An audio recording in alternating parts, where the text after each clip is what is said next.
Hey, thank you for joining me. I'm about to make a bunch of you mad. Maybe, possibly. Spider-Man, One More Day. I actually think these are good comics. And that's when this came out, I don't think there's anybody who was reading comics at the time that would deny, at minimum, the end results of this story was controversial, to say the least. Um, People did not like what happened and the ultimate results of this story. Now, I will say, I agree. I do not like the ultimate results of the story. And it made me stop collecting Spider-Man. I had been reading it for quite a while. The writer, Straczynski, he had kind of a little bit of a controversial run because of some elements that he tried to introduce to the Spider-Man mythos. But I don't feel like it was anything that ruined the character. I remember reading them, and I was more entertained by Spider-Man than I had been in years previous to this and since, honestly. I thought his run was good. Um, so how am I saying that I like these comics, but I didn't like the end result? Well, I don't like the end result of what the story produced. So, I mean, those of you who've been reading comics, you probably know what I mean. I'm not going to mention it until we get to the end of it. I'm going to go over all 4 issues. But what I want to say is the actual story itself and the way that it's told, I think is really well done. Marvel pisses me off with their like random ass variations on covers. There were ones like this is just 1, 2, 3, and 4. But they had Joe Quesada, the artist on it, do covers like this, which are good. But then they had, I can't remember his name, the artist, who did covers of like these. And I mean, it's fine, but the inconsistency of it just kind of frustrates me. But being a poor comic reviewer, I didn't exactly go do any like read up on the stuff leading up to this. I'm just going to go off memory. So, being the loser that I am, doing it that way. If I say something wrong, please correct me. But this is following the fallout, the events of Civil War, I believe it was, where superheroes had drawn a line, whether teaming up with Iron Man or Captain America, and Spider-Man surprisingly went with Iron Man. And Iron Man convinced Peter Parker to reveal his secret identity to the world, which was a big deal. But now there was an event that happened in previous books somewhere that I don't have, but this ties directly into it, where now that everyone knows who Peter Parker is, the whole reason you have a secret identity is to protect the people around you. And what happened? Well, somebody shot Aunt May. She took a bullet, and she's on life support, and she's gonna die. So what would you do if you only had one more day? That's the question presented. And so before I get into it, I just want to reemphasize, I think the way the story is told is really well done. Everything that Peter Parker does, the conversations that are have, the moral and philosophical questions that are brought up, I think are valid, and they work, and they're truthful, and they're honest, and they tackle different points of view. And I think Joe Quesada put forth his best effort, and I think it's great. But he does do some weird kind of stuff sometimes. He'll go back and forth from a very cartoony looking face and a very realistic looking face. But like the text is saying here, a few days ago she was smiling and talking, and then she was attacked because now everyone knows who I am. And Aunt May has become a target of opportunity. It's my fault that she's lying there. It's my fault that she's dying. My fault. Writer, J. Michael Straczynski, Joe Quesada, penciler, Danny Meeke, inker, Richard Isanove, colorist, Chris Eliopoulos, letterer. So that's a powerhouse team. And for real, I'm not kidding when I say I liked Straczynski's run. There was a lot of really good stuff that he did, and I remember enjoying it. And I've got to dig those books out. I've got them in storage somewhere. I got to dig them out and go through them at some point. But the moral quandary is, Peter Parker revealed his secret identity, and now Aunt May took a bullet, and she's going to die. And we all know Peter's guilt complex. It's the whole reason he's Spider-Man. He got his powers. He slacked off. He let a criminal get away, and that criminal went off and killed his Uncle Ben. And he's like, I could have stopped it. I could have saved a life because I was cocky and full of myself, and I didn't care, and I didn't think I had any responsibility. I have all this power, but I didn't realize the responsibility that I had. So therefore it became great power. With great power comes great responsibility. So Peter Parker's got a major guilt complex, which is his strength and his weakness. Aunt May's going to die, and he's like, it's my fault. It's my fault. It's my fault. And so now they're getting into, the doctor's saying, look, we got her comfortable and she's okay, but this is extremely expensive. And things are rough, and we can't keep her on life support unless you can pay for this. And if you can't, we're going to have to move her to a charity ward. And Peter's like, you got to be kidding me. He's pissed off. You can't do that. And the doctor's like, look, this is nothing personal. It's just there are considerations that have to be made. Our resources are stretched thin as it is, and it's just the reality. So they're debating back and forth. Mary Jane's like, look, she has some things I could try and go back and I can sell some stuff. And he's like, no, you'll be seeing, I can't risk it. We got to do something. I know. So, the doctor said, the best thing, if you had some kind of health insurance, that'd be great. If you had a bottomless checkbook, that would be even better. So Peter's like, well, I'm going to go pay somebody with a bottomless checkbook. Well, if you know the Marvel world, even if all you've ever seen is the Marvel Cinematic Universe, the movies, who's he going to go to? So he takes off and has some more conversation with the doctor. And the doctor's saying, he says, I had an uncle who almost died 2 years ago. He was in an accident and Spider-Man saved him. And I made a promise that I ever had the chance to return the favor, I would. He says, I'll do what I can to help her, but the hospital needs what the hospital needs. I can't change that. Without insurance, without money, they're going to be asking questions, and I can't stall forever. So the doctor's like, you saved someone I loved. I know, his Peter Parker's identity is out there. Doctor's like, I know who you are, and you saved somebody for me. I'll stall as long as I can. But you got to do something. So Peter takes off, doing some web slinging through the city. That's a crazy angle. I feel like Quesada, I was looking through some of his work recently, and I feel like Quesada's got certain design tendencies similar to McFarlane. And I mean that in every way that's good. So, and I kind of see that here. But he's webbing around, jumping around, showing up to Avengers headquarters. Now, Avengers headquarters, it's got this weird spirally thing on top. It's with the Sentry, a character thing that I didn't mind. I enjoyed the Sentry, but it added a whole different vibe to the story. We'll get into that at some other point. But he shows up, and you got Tony Stark. He's doing some observation. He sees someone's coming up to the building. So he's got some super advanced armor that just kind of like goos out of him. I can't remember. Was it the Extremis armor? This is like basically nanites part of his blood. I think that's what it was. But Peter's trying to sneak into the building. He's not sneaking very far. Iron Man shows up, blasts him out of there. Now, these guys are at odds because of the story of Civil War. And I'm not going to get into that. But, Peter, they were friends. They were close because, again, Iron Man talked Peter Parker into, revealing his identity. And now Peter's pissed that it's all backfired. So they're not getting along right at the moment. They crash land. They slam down. And so Iron Man's like, the only thing I'm going to do is put you under arrest. You turned on me, Peter. Not just me, but your own government. There are penalties for that. Now you have to pay for them. You were a fool to come back here.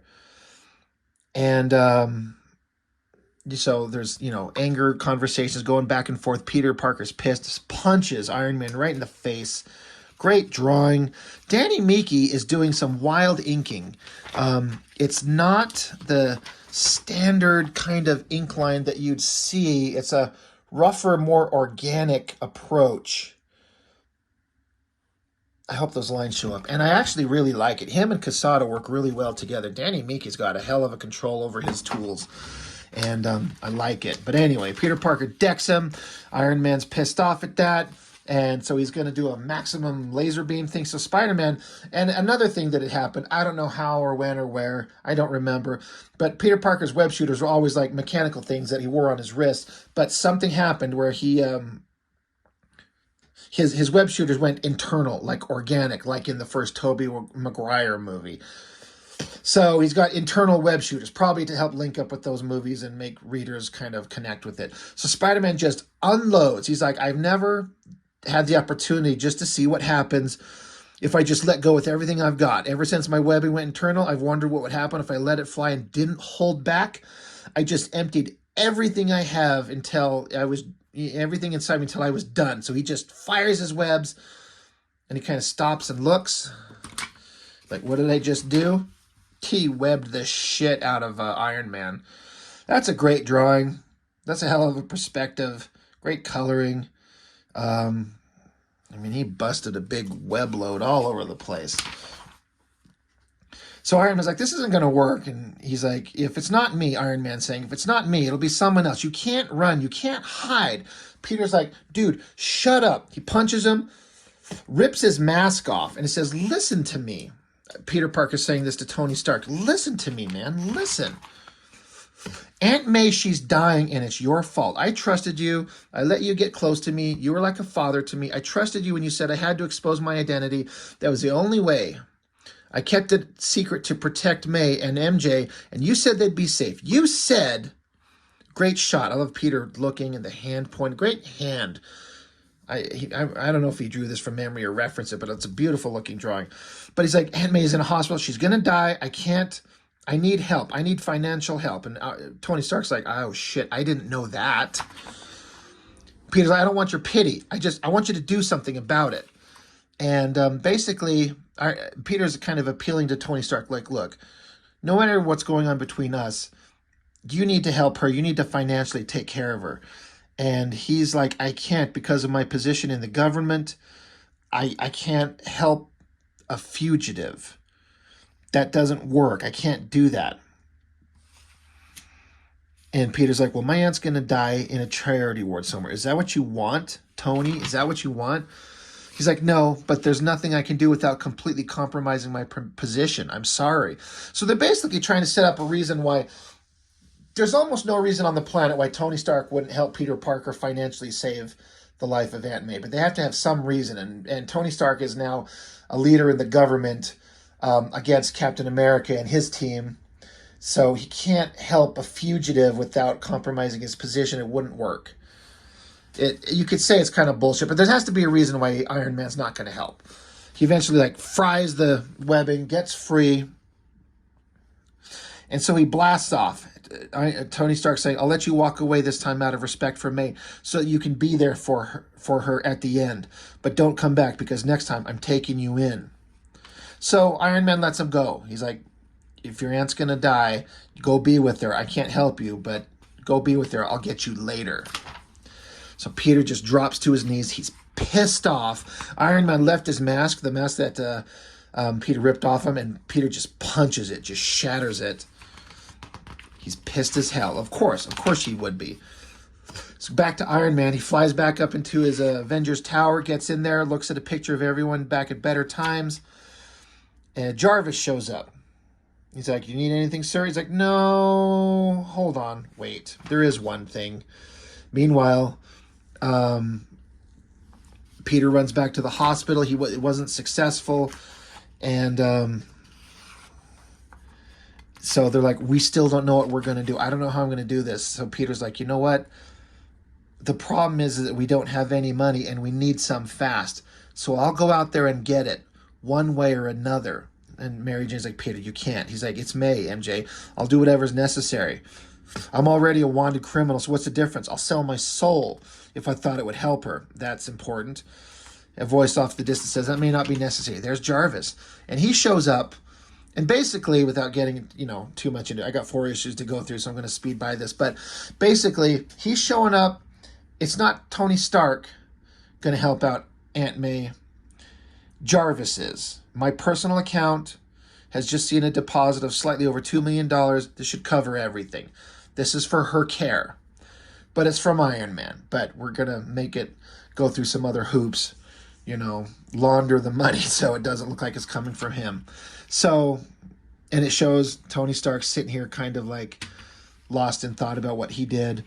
So, all right, they'll be able to keep her alive. Now what?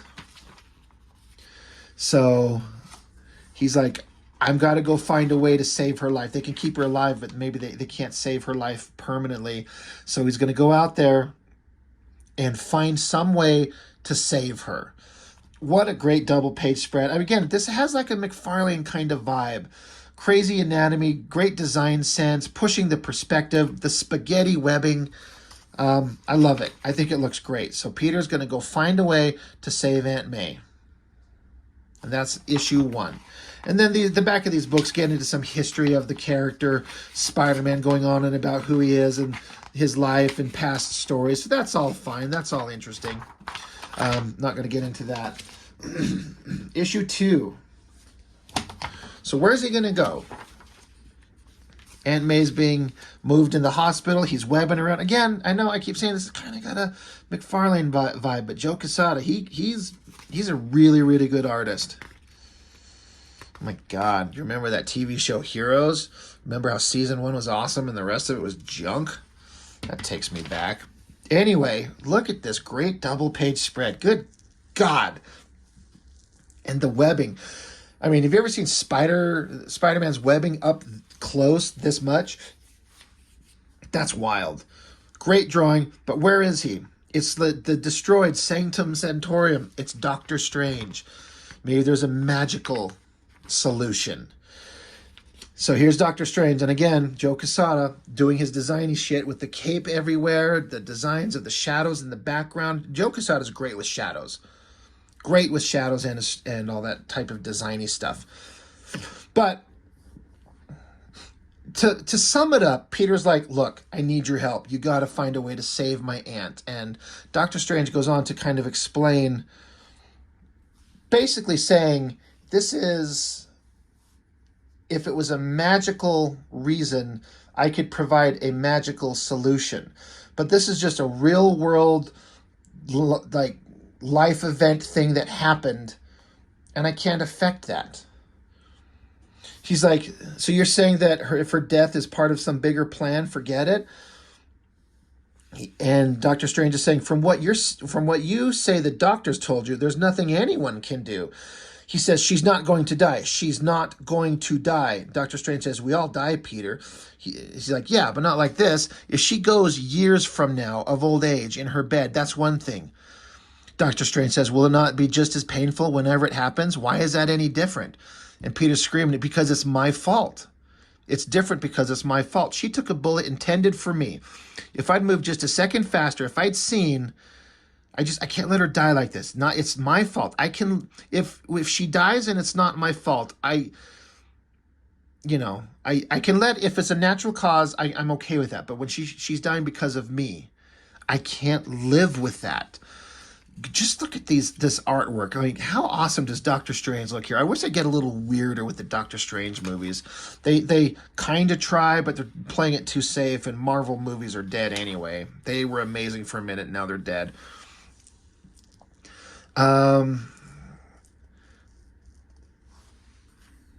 So Doctor Strange is kind of doing a magical demonstration of...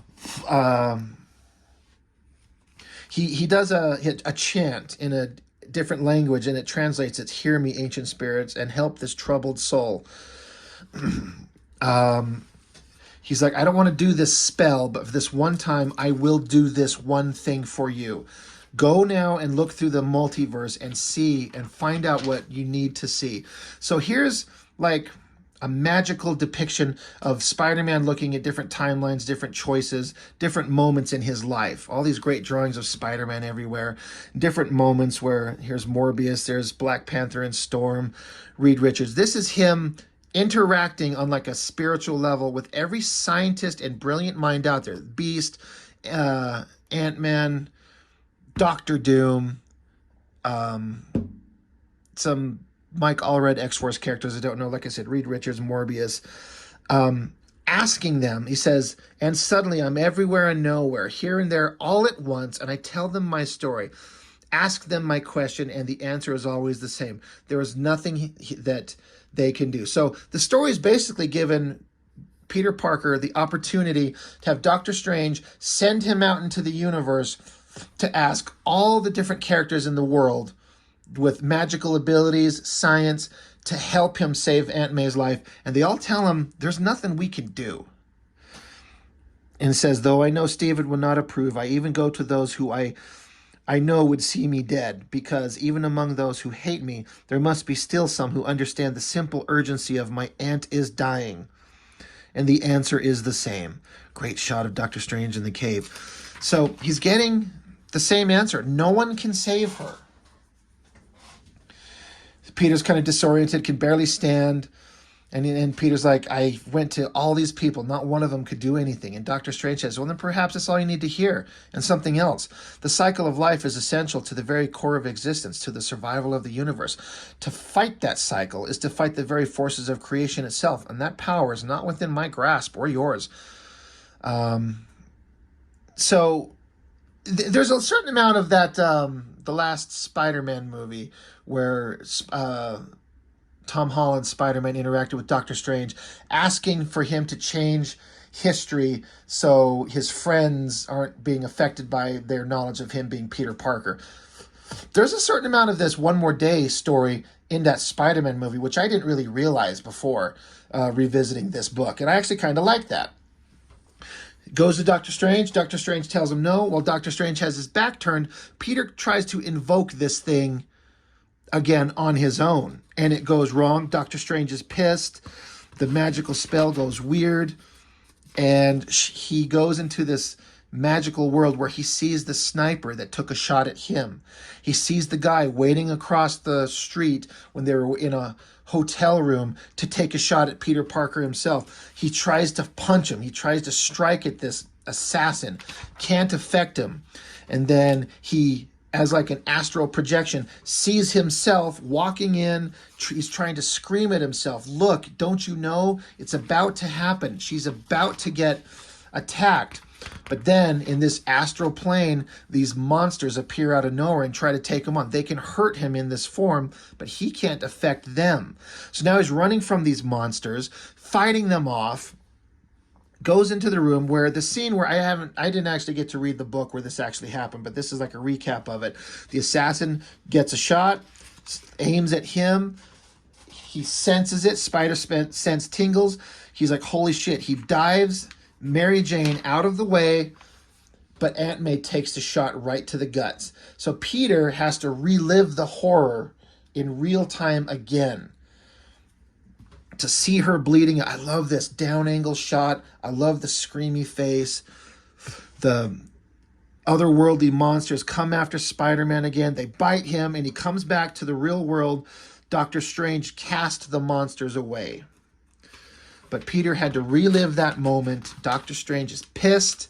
Again, a lot of that, was it No Way Home? Was that the last one? That story, it's got similar beats to this. Doctor Strange says those were the Nightwalkers. They live at the edges of time and space, their whole existence being to prevent destiny from being changed. Only a great power can defy them. So Doctor Strange has got to fly him out of there. Again, I love these cape shots. Look at that. Such a wild, like, unbelievable cape design. But again, like McFarlane draws unbelievably ridiculous, big designy capes, and so does Quesada. Quesada might do it better. But astral projection, Doctor Strange is taking astral projection Spider-Man back to the Sanctorum and drops him off. And, you know, Doctor Strange trying to tell him, Strange is telling him, like, there's nothing you can do, dude. There's nothing you can do. So Peter Parker's kind of disoriented and kind of out of sorts, and he's not normal. And sorry, I'm just catching myself up here. But he's just shocked at the experiences he's just had and the horrible things he's just seen and reliving watching Aunt May get shot. I don't want to pass up on this. Mike Maringo died in 2007.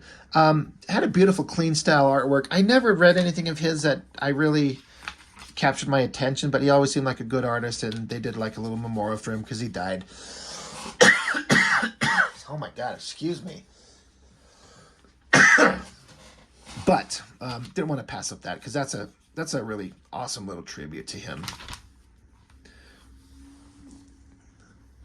Anyway, back to the story. Doctor Strange just keeps telling him, like, Peter Parker was hurt from his experience, and Doctor Strange, he healed him. So Peter's like, how can you fix me up and not May? And he's like, magical cures for magical ills. And this is just not your time. Just as this is not your time, the universe calls us home when it is time for us to go. For your Aunt May, it's that time. It is not for you or I to just change such things, Peter. You must understand this. Just as I hope that you see now, truly see that there was nothing that you could have done to prevent what happened. Even with advanced knowledge and all the tools of sorcery at your disposal, you need not feel guilty for what happened. And he's like, yeah, well, the day I actually believe that, I'll be sure to let you know. So they leave their little magical world here, back to the real world.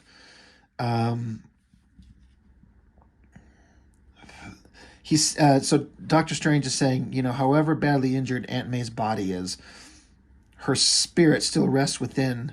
Though she is unconscious, your words can still be heard by her. So he's like, go see your aunt. Just the same thing that Tony Stark said. Go be with her. We all die, Peter. You, me, and those we love most dearly. We cannot change that. All we can control is whether or not those we love die alone. I have lost many of those I loved, and when I think back on them, I do not regret that I loved them. Only that, in so many cases, I was not there to do what was perhaps the most important thing of all. I was not there to say goodbye. If your aunt passed away right now, this moment, and you were here and not there to hold her hand and tell her that you loved her and let that love carry her across to the other side, you would regret it every day of your life. Stop blaming yourself for the inevitable. Savor the time you had and go to your aunt and give her every moment of your love. There is no greater gift you can give her right now. So, again, the story is saying things about life and death and the inevitability of the end and what is the best thing to do if someone is going to die. Straczynski is writing a story and he's saying something, and it's important. Now, we've all kind of heard variations of this before, but I think it's really well done. And I like that Peter is going through, meeting up with all these other characters and exploring every avenue, and it's just not working out for him. And his guilt will not let it go. So he runs out in the rain.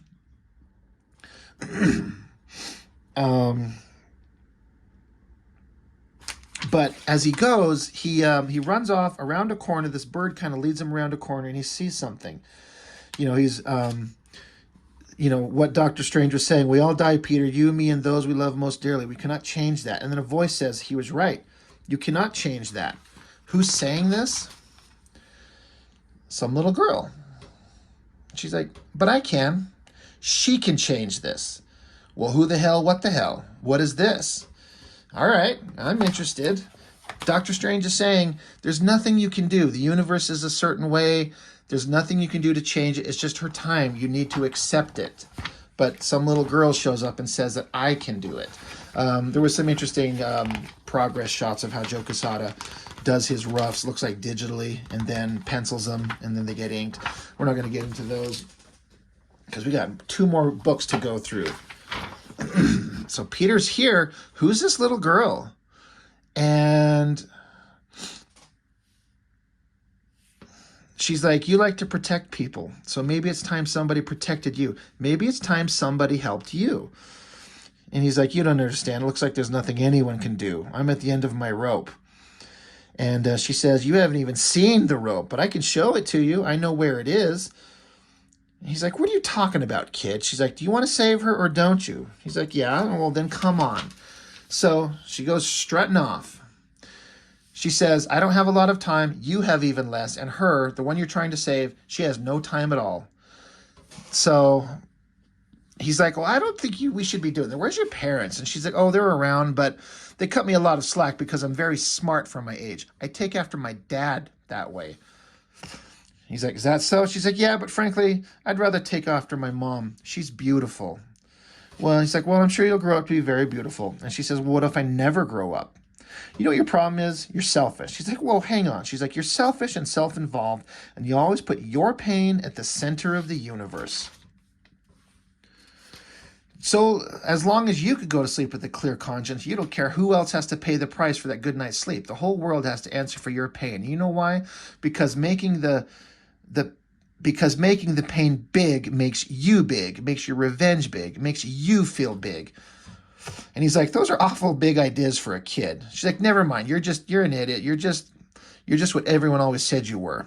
I shouldn't have said anything here. That's not why I'm not here. I should just take you to the next step and let it go. It's time for me to let everything go. So Peter's like, wait, what are you talking about? Don't go down that alleyway. It's not safe. So he goes down the alleyway, and there's this like nerdy guy sitting there reading a book.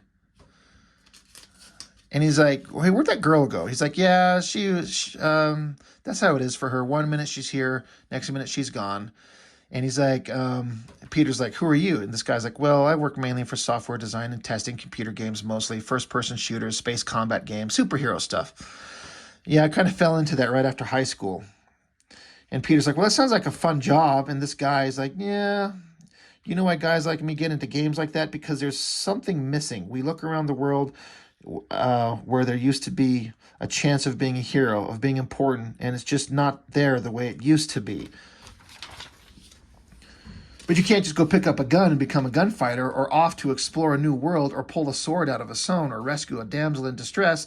So we play games and we read books, because the world we got isn't the world we thought we were supposed to get, the world we'd been promised by somebody. Because things didn't turn out the way they were supposed to, we just go someplace else.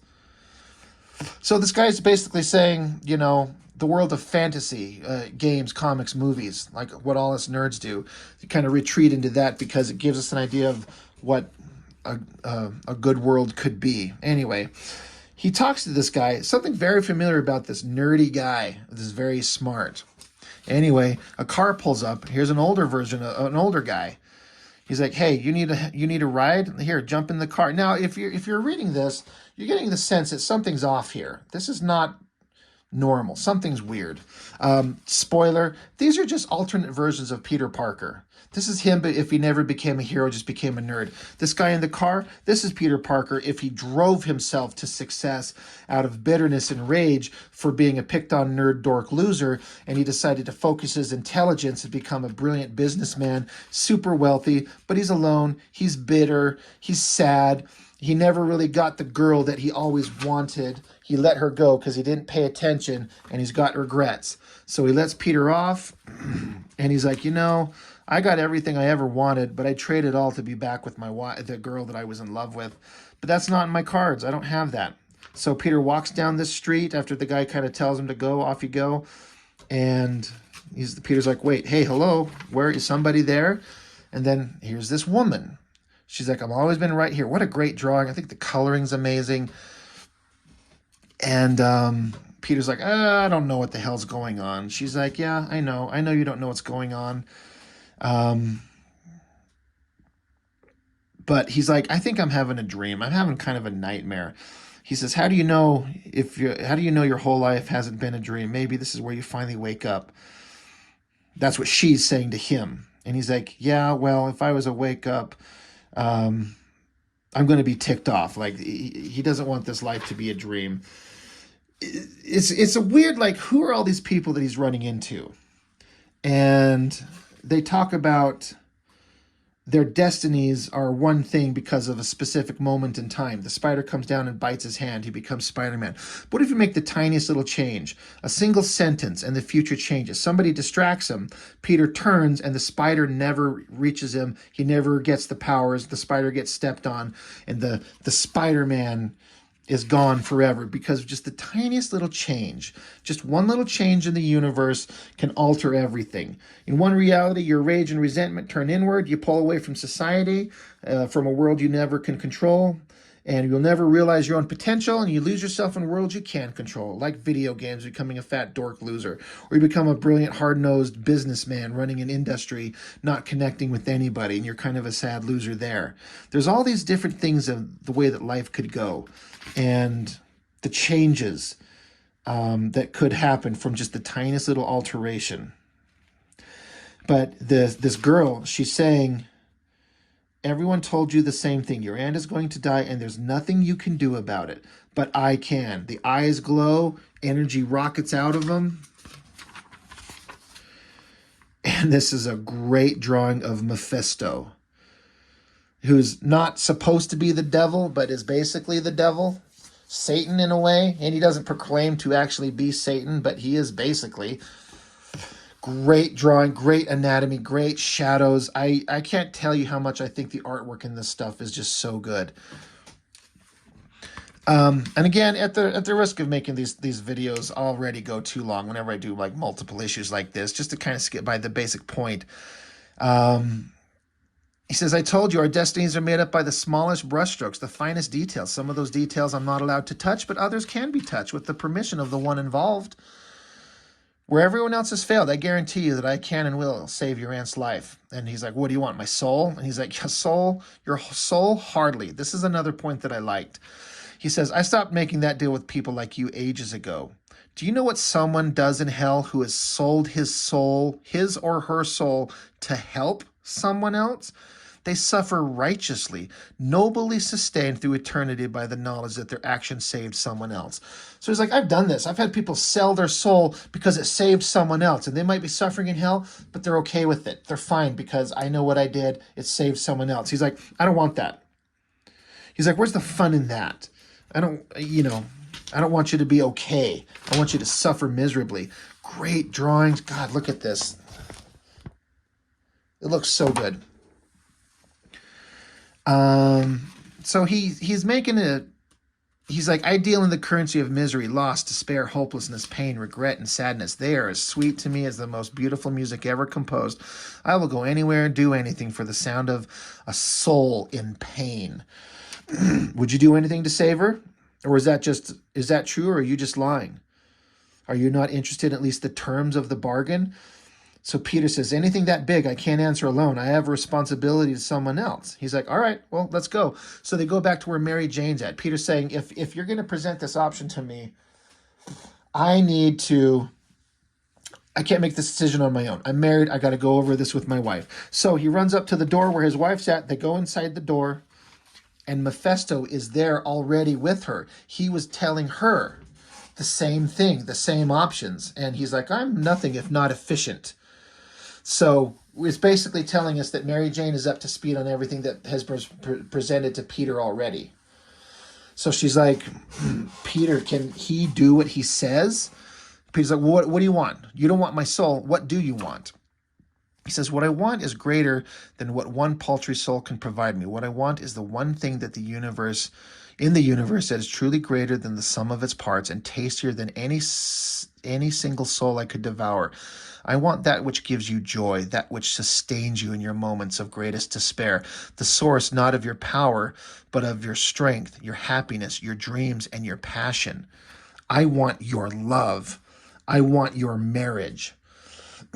This is the thing that got people pissed off in terms of the ultimate result. We'll get to that at the end of the book, but he's like, I don't want your soul, but you are so in love with this woman, so literally and truly joyful. I want to take your love from you. I want your marriage. And that will be an eternal damnation screaming that will just sustain him. Peter's like, you could shove that up your ass. And Mary Jane's like, well, hold on, wait. If he has the power to do it, let's hear him out. So she says to him, what great artwork. I love all this art. God damn, it's so good. Those eyes and nose are good. But she says, what are your terms? He says, well, obviously you're the sensible one. Let's just say this. Enjoy the world as it is for as long as you can, for you will only have it for one more day. You will not consciously remember this bargain or this moment or the life that you lived up to this point. But there will be a very small part of your soul that will remember, that will know what you lost. And my joy will be in listening to that part of your soul screaming throughout eternity. You have until midnight tomorrow to say yes. And that at that instant, you will either lose your marriage or you will lose your aunt. Either way, the world you know, the world you care about and have fought so hard to protect will be at an end. So that is the end of issue 3. So Mephisto is showing up saying, I can save your aunt, but I'm going to change the world. I'm going to undo one of those little tapestries of existence like they were talking about, how one little moment can change everything. But I will take your marriage. And he was saying, you won't consciously remember it, but inside your heart, your soul, your spirit, your essence, it will remember the love, and it will be screaming in torment at the loss of the love of your life. And that's what he wants. That's what he delights in. He's like, you got one more day. You got 24 hours to decide. Think it over. I'll be back. And either way, I'll either have your marriage or your aunt dies. You guys choose. So again, I'm going to reiterate how Straczynski's writing a moral conundrum of what do you do? What would you do? How would you feel? What would your choices be? And they're exploring those options. So that's good. Issue 4, Aunt May's still in the hospital. Things are not going well. Peter's waking up in bed. Great drawing, great shot, great folds, cloth, material. God damn, that all looks good. But anyway, this is the important part. And this is the part that especially now. So this came out, this book,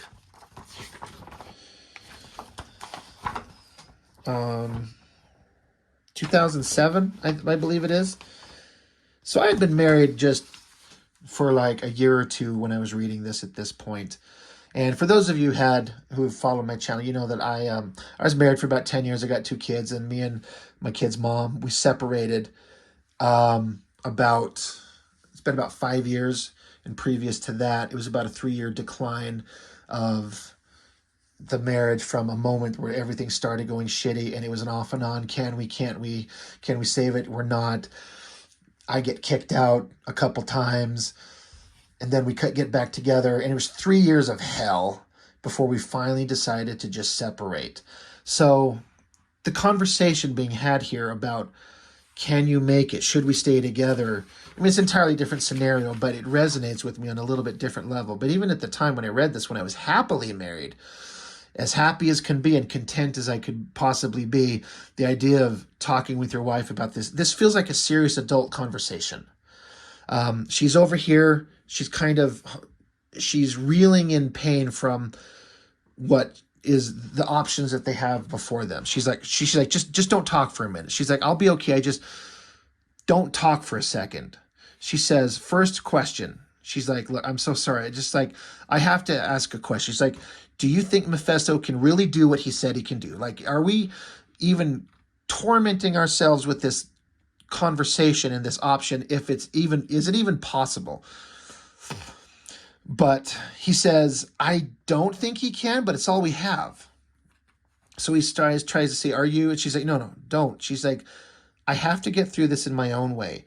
She says, don't touch me. I'm not, it's not that I'm, and she's like, I need to keep it together. I need to keep it together to ask these questions, and I can't do it if you touch me. She says, I'm going to ask you something, Peter, and I'm going to be very selfish, and I'm going to ask you something, and I don't want you to hate me for asking this. He's like, I could never.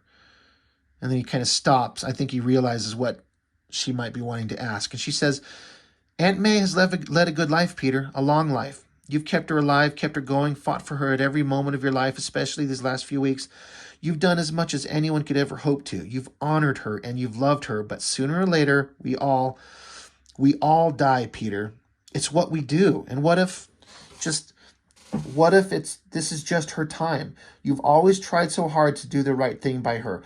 What if this time the right thing is letting her go? So again, I appreciate that they're asking a hard question. Like, is it just her time to go? And Peter's saying, you're not saying anything I haven't already thought. And he says, if this was the case of a natural causes, a heart attack, old age, that would be one thing. I think I could even accept that, but that's not what happened. She got hit with the bullet meant for me. That would have never been fired if not for the things I've done. I'm responsible. And I can't live with myself. I can't. I'll break in two. I can't do this.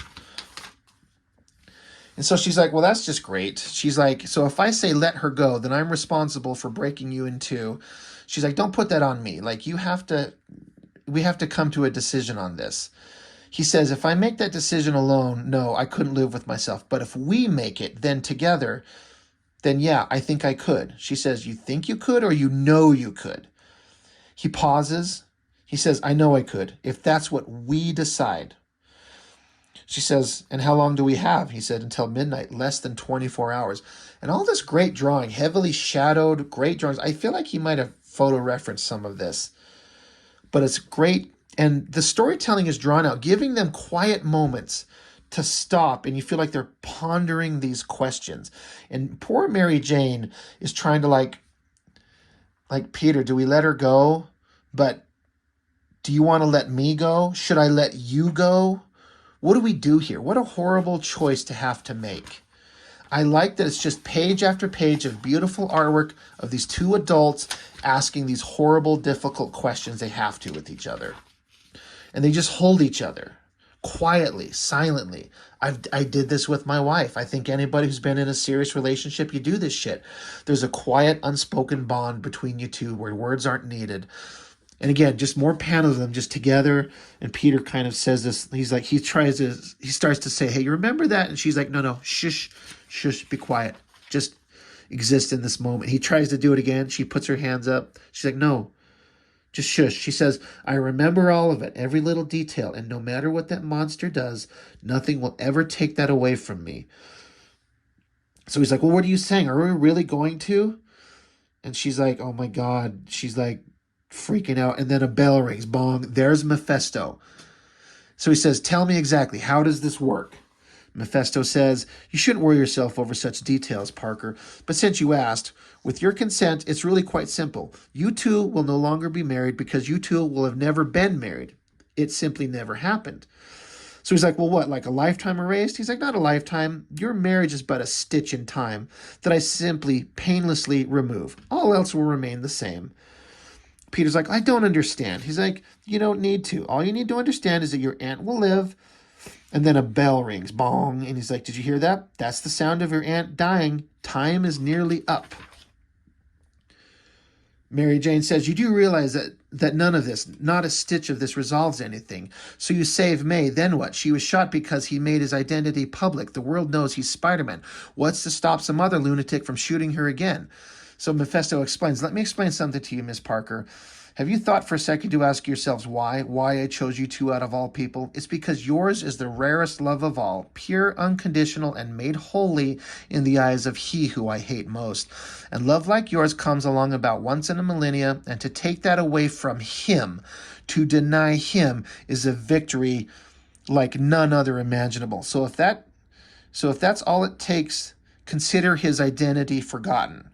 So basically he's saying he's going to put what's the metaphor? Put it back in the bottle. Once you open it up, like a Pandora's box, you kind of unleash the consequences. But he's like, I will erase Peter's identity memory from everybody. Your marriage will gone. It'll be reset. His secret identity will be put back because your marriage is so pure. Your love is so pure. God himself cherishes it. And to take that from him gives him such delight. He's so excited.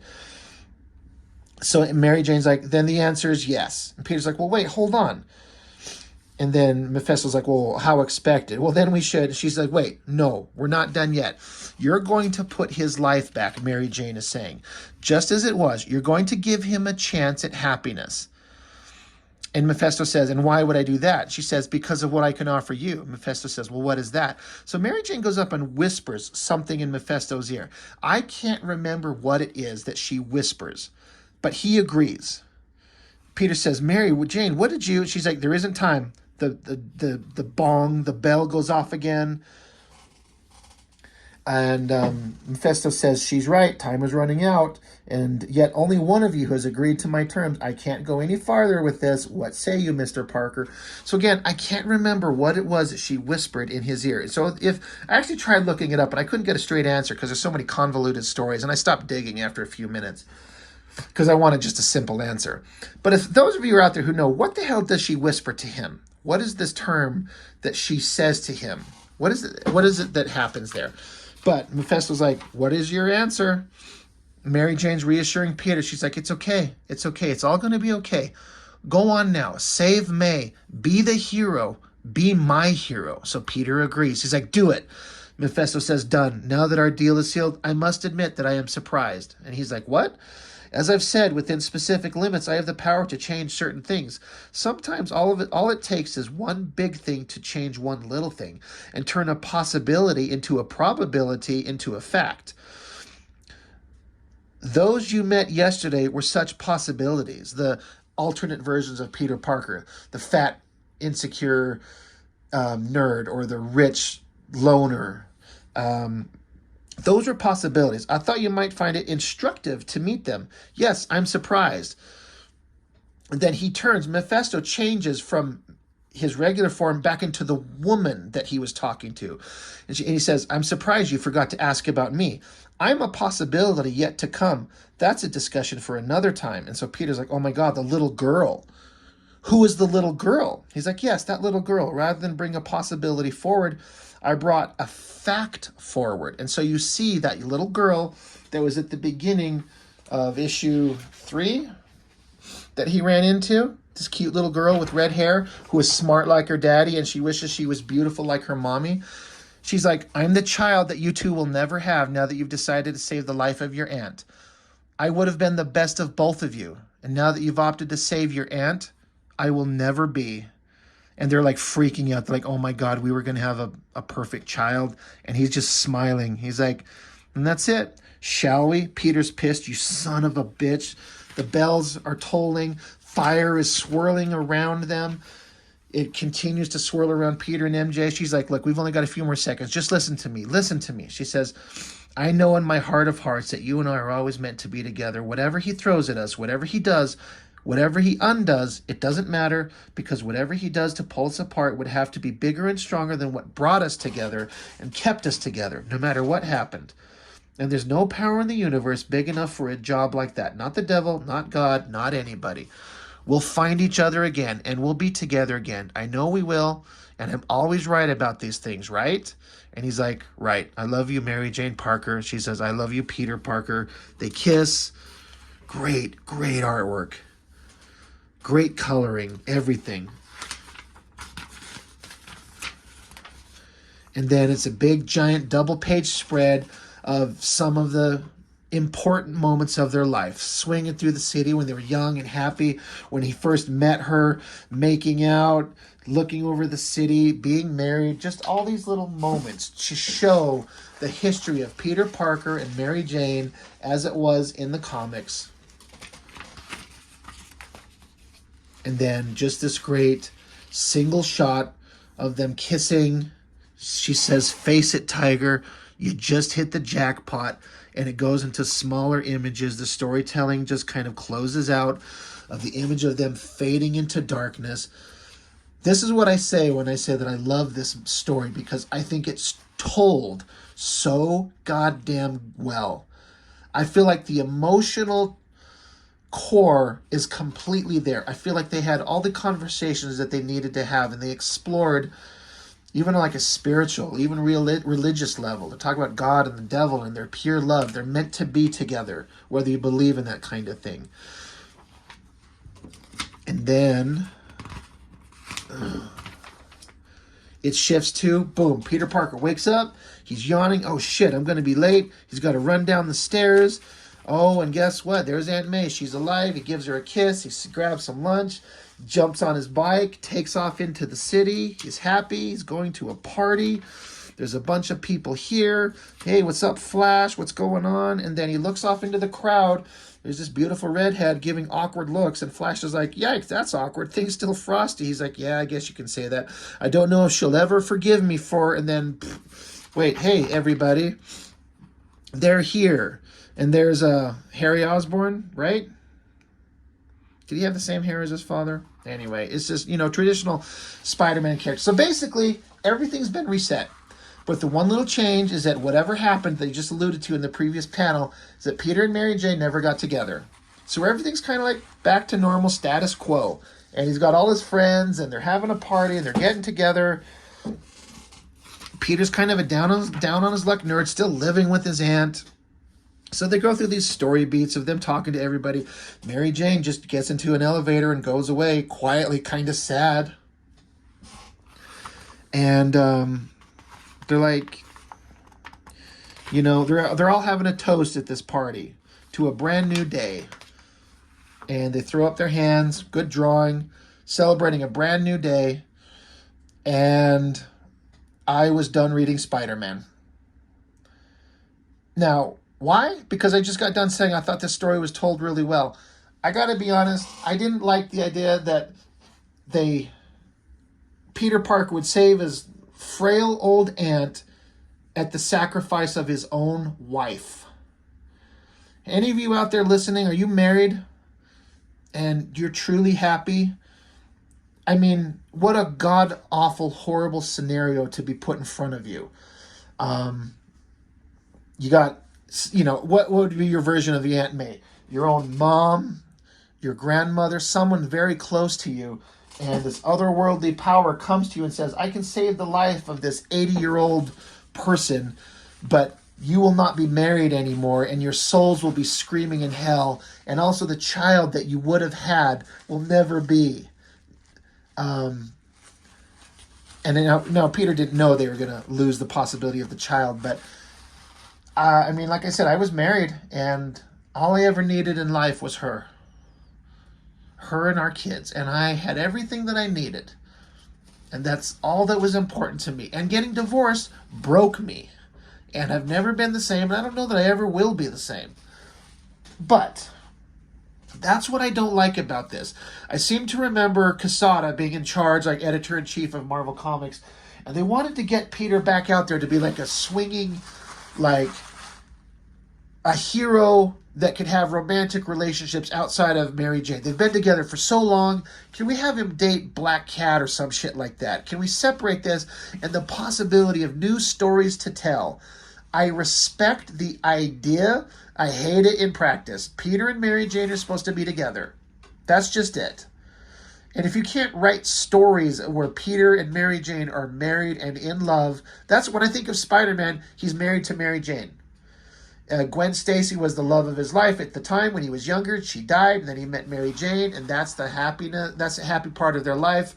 I was talking about this in the McFarlane Spider-Mans, how he shows how they're in love, and he showed their romantic love, how they'd bicker back and forth, but how they had a healthy sexual kind of life, and a happy love life, and a happy personal life. Eric Larson delved into it, into the Spider-Man issues. I loved it. There's nothing wrong with having your character be in a relationship and with someone that they love, and they just wanted to write it out so they could just have new story possibilities. I thought that these comics, One New Day, were one of the best stories as far as a comic and the visual storytelling and the dialogue and the conversations and the philosophical points that were brought up. I thought it was told so well. I think Straczynski wrote a great story. I thought Joe Quesada and Danny Miki and the colorist Richard Isanove did the best artwork possible. But I was done reading Spider-Man. I'm like, I'm not interested in starting over again and having Spider-Man just be like reset to the young, stupid version where he's not with anybody just so they could tell new stories. Like, it's dumb. And I was done reading Spider-Man. So it's kind of an interesting thing to be like, I loved the story, but I hated the ultimate outcome. Now, what kind of story is it where he's like, no, let Aunt May die. I'm going to keep my marriage. And Peter his guilt complex would have drove him nuts, and it probably would have drove him to have difficult relations with Mary Jane because he would have resented her for not letting it happen, and maybe they would have got divorced. There's all kinds of story possibilities where this could have gone, but I don't like it. And Marvel Comics just wanted to set it all back to reset. Peter's a nerd. He lives with Aunt May. and he can go off and be Spider-Man and flirt with all kinds of other girls, and let's see what happens. And honestly, I don't know if anything interesting ever happened. So I was pissed at the ultimate outcome, but I thought the stories were so well done. These are still some of my favorite stories in comics. I think it was told really well. I just hate the point of it, the ultimate outcome. So, and I think it's kind of unfortunate because I do believe, if I read correctly in here, Straczynski's run was widely hailed as being some of the best stories in Spider-Man in years. And his final story, I believe this was the last thing he did. He was off Spider-Man. He was done. And it ended on a note that all people remember is this story and how they hated it. And therefore, it kind of tarnished his entire legacy. Like, there's all these quotes from some of the biggest names in comics. Brian Michael Bendis, he says, Straczynski had the brave heart to take an icon into uncharted new waters from the moment he took on the book. All new characters, villains, scenarios, and controversy on an almost monthly basis. From his on-the-sleeve emotions of 9/11 to Aunt May and Peter finally having it out, I do believe this will be remembered as one of the great runs, not only of Spider-Man, but all of comics. Jeff Loeb writes a thing about him. John Romita Jr. writes about him because John Romita Jr. was the artist on most of the stories, I believe. Harlan Ellison there, Kevin Feige, Mark Millar, they all say what a great story run that Straczynski had. What a great addition to the legacy. And I kind of agree. I was into the stories that Straczynski wrote. It's just kind of super unfortunate that the last story he wrote is one that everyone hated because of the ultimate outcome. And I hate the reasons that they did it. I'm just repeating myself at this point. Marvel Comics, and I think Joe Quesada wanted to reset him back to zero to just take the character in new directions, and fuck that. I mean, you can have characters separate, you can have them go through emotional problems, but Peter and Mary Jane are always supposed to be together. So is Superman and Lois Lane, Scott Summers and Jean Grey. There's all these certain characters that should just be together. Now, you could call me like an old-timer who's kind of stuck on the way things are, whatever. I mean, no one else liked this. No one else liked the result. So, I guess that's all, I'm just going to reiterate, I think the story is told so damn well. Visually, the emotional beats, they asked all the questions and made you feel the moments. And especially if you're married and you have a powerful connection to your significant other, they had conversations that I felt like were honest. I just hated the ultimate outcome. It was dumb. And I'd been reading Amazing Spider-Man for a long time, and I was done. I stopped collecting it. Nope, I'm out.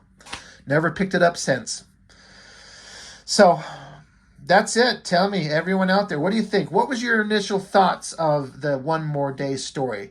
And I know I've gone on for an hour here. If you've made it to the end, the points I bring up about the story being good or the conversations that they had, do you agree? Do you disagree? What do you kind of feel like was the point of this? And what do you feel about it? So, I've been meaning to get to this for a long time. Joe Quesada is such a damn good artist, and Straczynski wrote a great story, but what a dumb outcome. So that's it. That's all I've got for now. Thank you so much for joining me. See you next time.